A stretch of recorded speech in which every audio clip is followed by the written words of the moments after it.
En droit des contrats, le consensualisme est le principe selon lequel le seul échange des consentements est suffisant pour conclure le contrat. C'est-à-dire qu'il n'y a pas besoin de matérialiser le contrat par écrit ou bien de réaliser des formalités particulières pour que le contrat soit valablement formé. À partir du moment où les parties ont donné leur accord, le contrat est formé. Et il faut bien comprendre qu'en droit français, le consensualisme, c'est le principe. On a effectivement l'article 1172 alinéa 1er du Code civil qui affirme que les contrats sont par principe consensuels. Donc ainsi, en principe, le simple échange des consentements des parties suffit pour conclure un contrat. Par exemple, le contrat de vente est un contrat consensuel. En effet, le simple accord des parties sur la chose vendue et sur le prix que doit payer l'acheteur est suffisant pour que le contrat de vente soit conclu. Il n'y a pas besoin que le contrat soit sous forme écrite et il n'y a pas non plus besoin d'accomplir des formalités particulières. Par exemple, si vous allez au marché pour acheter des pommes, vous tombez sur un vendeur qui vous dit qu'il vend ses pommes à 3 € le kilo et vous répondez « Ok, très bien, je vous en prends 1 kilo ». Et bien à partir de ce simple échange verbal, le contrat de vente est formé. Le vendeur doit donc vous remettre 1 kilo de pommes et en échange, vous devez lui donner 3 €. Il n'y a pas besoin d'écrit ni d'une quelconque formalité pour que le contrat existe juridiquement. Alors donc, comme je vous l'ai dit, les contrats sont en principe consensuels, mais il existe des exceptions à ce principe. Et ces exceptions, ce sont les contrats solennels et les contrats réels. En effet, après avoir posé dans son premier alinéa que les contrats sont en principe consensuels, l'article 1172 du Code civil, il énonce dans son deuxième alinéa, par exception, la validité des contrats solennels est subordonnée à l'observation de formes déterminées par la loi, à défaut de laquelle le contrat est nul.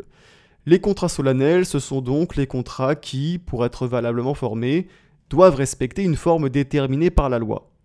Donc alors que pour le contrat consensuel, il n'y a pas besoin de respecter la moindre forme pour que le contrat soit formé, et bien pour le contrat solennel c'est différent, puisque ce contrat ne sera formé que s'il respecte un certain formalisme.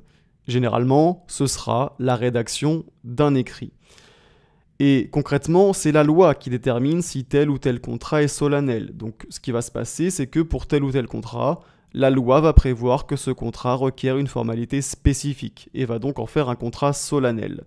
Et par exemple, le contrat de donation, eh bien, c'est un contrat solennel, puisqu'en effet, la loi prévoit que la donation doit impérativement être faite par acte notarié, c'est-à-dire par un contrat écrit signé chez un notaire. Et puis donc, l'autre exception au consensualisme, ce sont les contrats réels.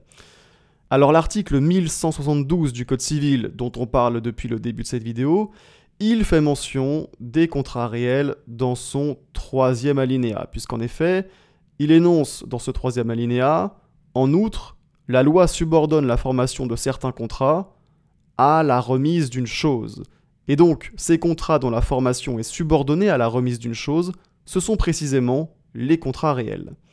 Donc un contrat réel, pour être formé, il requiert évidemment le consentement des parties, tout comme le contrat consensuel, mais il requiert également la remise de la chose objet du contrat. Le contrat ne sera pas formé tant que la chose n'aura pas été remise.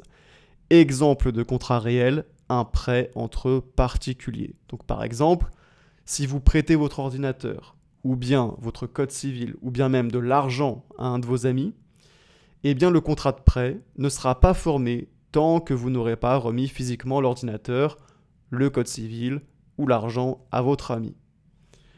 Attention toutefois, puisque le prêt d'argent consenti par un professionnel du crédit, donc concrètement par une banque, était autrefois considéré comme un contrat réel, c'est-à-dire que la remise de l'argent à l'emprunteur était une condition de formation du contrat, mais depuis un arrêt de la Cour de cassation du 28 mars 2000, eh bien le prêt d'argent consenti par un établissement de crédit est considéré comme un contrat consensuel. Et donc ainsi, aujourd'hui, si le prêteur est un établissement de crédit, donc si le prêteur est une banque, Eh bien, le contrat est formé par le simple échange des consentements, ce qui témoigne d'un certain essor du consensualisme. Voilà, sur ce, cette vidéo est maintenant terminée. J'espère qu'elle vous aura été utile. Avant de partir, n'oubliez pas de mettre un petit like et on se dit à très bientôt pour une prochaine vidéo.